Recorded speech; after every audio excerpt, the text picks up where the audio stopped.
we meet an unrecoverable problem. Ganyan guys ang nalabas kapag nagbukas kayo ng WPS Office. So sample natin magbukas. Yan, ganyan ang nalabas. We meet an unrecoverable problem. So ito yung error na pending Windows update. So naka-pending yung Windows update natin. So ibig sabihin kailangan lang nating update para ma-fix ito.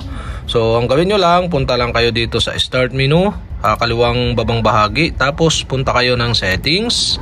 Dito naman sa settings, punta kayo ng update and security. Dito naman sa update and security, sa may Windows update, yan makikita nyo, your device is missing important security and quality fix. So ang gagawin nyo lang dito is click itong download para ma-download yung latest na Windows. So click nyo lang yung download at wait nyo lang. Yan, wait nyo lang mag 100%, getting things ready. So 0% pa, so antayin nyo lang. Yan, so installing status. Makikita nyo dito yung version ng Windows. Yan, Windows 10 version. Tapos 64 base system. Yan, 20% na guys, installing na. So antay lang nating mag 100% pagka na-update na yung Windows natin. So fix na rin yung problema natin sa ating WPS Office.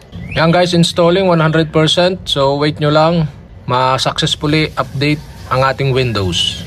So okay guys, okay na yan, you're up to date. So dapat ganyan ang nakalagay yun. Check for updates button dapat ang nakalagay dito. Tsaka green check, makikita nyo. So okay, successful na natin na-update ang ating Windows.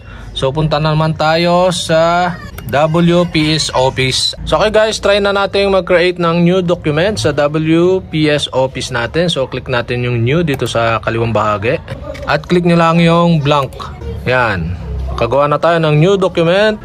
So okay guys, yun lang. At sana nakatulong itong video na to. At kapag may mga katanungan kayo, mag-comment lang kayo below. At kapag hindi ko pa kayo subscriber, mag-subscribe lang kayo sa aking YouTube channel. Click nyo lang ang subscribe button at ang bell para updated kayo sa mga video tutorial like this. Okay, salamat sa panonood.